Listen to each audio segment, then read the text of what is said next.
Hi everybody, Marilyn here with Cotton and Chocolate, and we're back to talking about American Pie, the outside border as promised. But before we get into that, I wanted to revisit piecing the middle blocks that I failed to talk about, but when we were doing the last in-person blocks for month 6, we were talking about the sashing and piecing. So unfortunately I don't have the quilt with me. It's at the shop, but I do have this picture of it. And so these are 1.5 inch strips cut, 1 inch finished, that are sashing in here with a cornerstone. But what we were talking about is that you really have to pay close attention when you're putting these together, of making sure that these points align. So when I'm going to be putting my blocks together, I will be putting like that first strip on, that sashing piece onto my block. But then when you're matching either the side-to-side block or top and bottom, I'll be marking the other side to see where that block matches, either with a small pencil just in the seam allowance, or maybe with a friction pen that will come out with heat, marking where that will hit, marking and marking, and then I will also be pinning. So that these really do have to align each 3 points. So mark them carefully, because I'm telling you, if they don't align, it will be quite obvious. So you want to make sure that those points align through the sashing and then through the sashing this way. So you have 3 points that are very strong. You want to align here and here and here. So I just wanted to bring that point up. Be careful when you're pinning. You just can't sew the sashing on it, sew the sashing on it, and assume that these are going to line up. Okay, so enough said there. So on the outer point, I believe that these are 2.5 inch strips cut for white and 2.5 inch strip cut on the stripes. I will probably be doing just a small 1.5 inch strip for myself. And I talked to you about that I would be piecing my outer border. And so I'm doing this technique sheet called Migrating Geese. It's a really terrifically easy to piece border that looks quite complicated. I'm going to show it to you in a block. This is called a patriotic pattern by Deb Tucker, but there's no special ruler used. And I just wanted to show you, this is what it looks like here, just to see, so you can see what it looks like pieced in a border. And it looks like it's hard to do, but I'm telling you, it is so easy. I love doing this. It's great to put together, and I think it looks great. So they give you 7 different sizes, from 3 inch, 4.5, 6, 7.5, 9, 10.5, and 12. You can choose your size. The one here is the 4.5 inch unfinished, so 4 inch finished on that quilt. For me, I thought it looked a little too small for the bigger quilt that we're doing. I think it fits great on the smaller quilt. So I'm electing to do the 6 inch wide. So it would be the finished strip. So it's 6.5 inch raw, 6 inch finished. Okay, and that's the sample that I have. If you're going to do this, of course, you could do it any size that you want. It's your quilt. I used some of the scraps that I had, but I'm guessing that you might have to purchase some background. But what I will tell you is that when you're cutting your diamond or your little triangle squares, you will need each colorway, you need 5.25 inch squares, and they will cut up into 2 different diamonds. Actually, you'll get, I think 4 total. And then from the background squares, you need 4 7/8 inch squares. So you get 8 out of a strip. So I've just cut a couple strips up to get, this took 1 strip to get this. Well, you'd actually get a little bit more, just to give you an idea.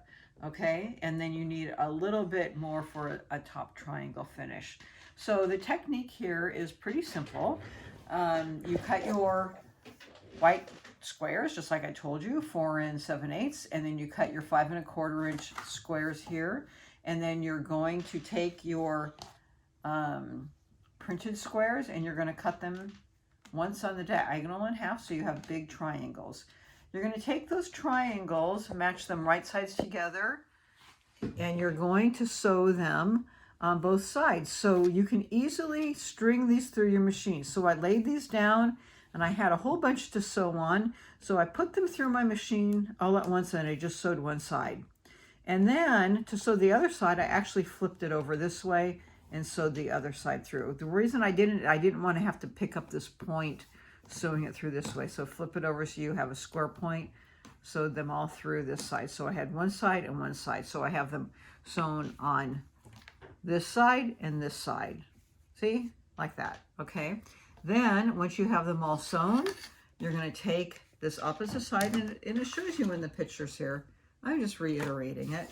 And you're going to cut them in half.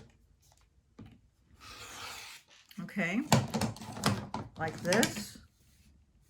And you're going to open it up, and you're going to press them out to the smaller triangle.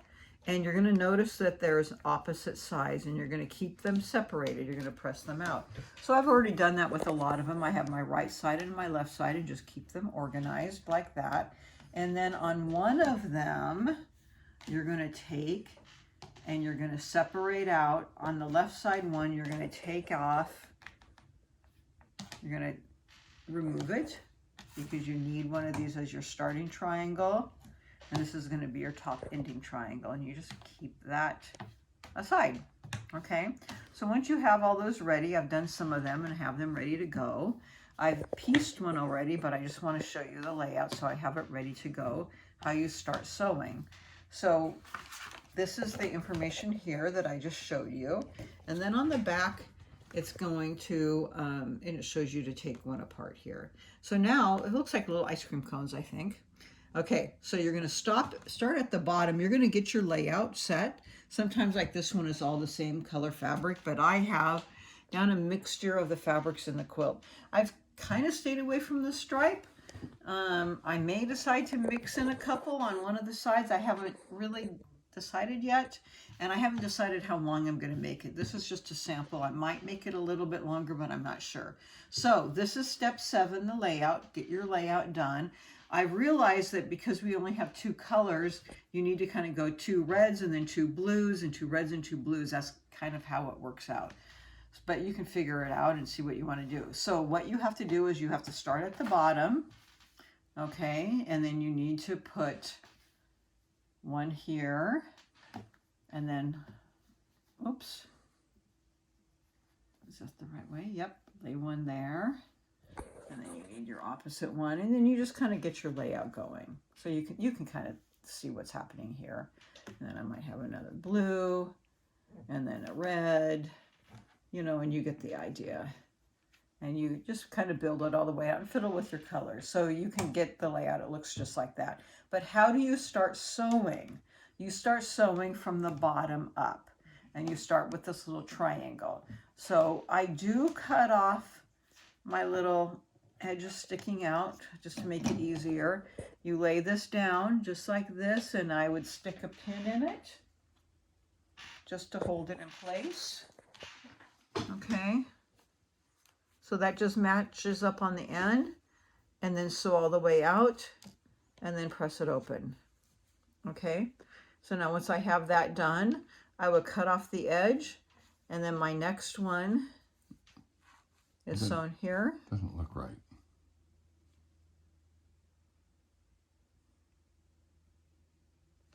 Oh, I had it backwards. Okay, we gotta start over. No, that's fine.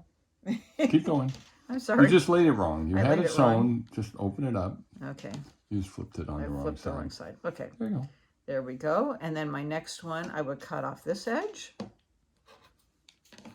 and then fold it this way. And then what's really nice is that it matches perfectly. And then this would be, you know, obviously sewn on here. Okay. And then you can kind of see it here. I have these sewn. So my next one would be here. I would cut this one off, match this up here. It matches up square. And then I pin that, and then I actually like to flip it. Well, no, I wouldn't flip it there. I just sewed it from the top and sew it down, and then I always press out to the one I've just added. So anyways, on this one, I would actually stop here, and then you pick up how you finish.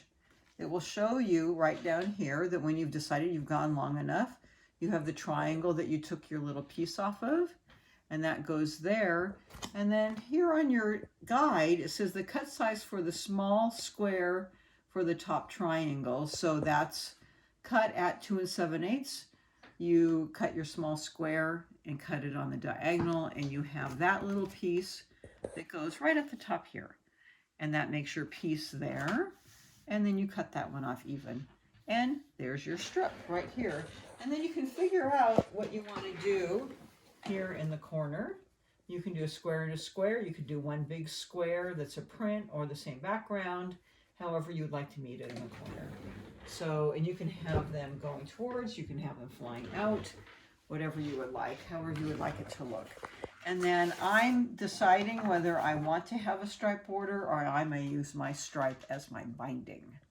So, but I am going to put a little stripe of white because I don't want to have this hitting my points. Otherwise, you have to be meeting that point with these points. And that's not something I really want to do. So I'm going to have a little thin white border, then add this on. And then I may end up with a stripe binding. I think that that's what I'm going to do at the very end. So in any case, that's what I'm doing for my border. This is a technique sheet at the shop. It's, I think, $8.50 or $8.25. So it's called Migrating Geese. And it shows you exactly what I just showed you now. For a border idea for this quilt or actually any other quilt. I think it's really terrific, it's fun, it's easy to do, and it looks much more complicated than it really is. So I love that. You'll have to determine if you have enough extra fabric left over in the kits that you have, or you might have to purchase a little bit more. So you have to decide that. Now sometimes if I don't have enough like of the square triangle, I will make one big triangle, cut it in half, and then you can use this as a pattern guide for some of your fabric and just cut a square out this size. If you don't have enough to cut a big square, maybe you have scraps that are this triangle size and you can kind of fudge it and get some fabric out that is at least this size. So you can try that too. Okay, there you go. Enjoy, have fun with your quilt, and take care. Thanks.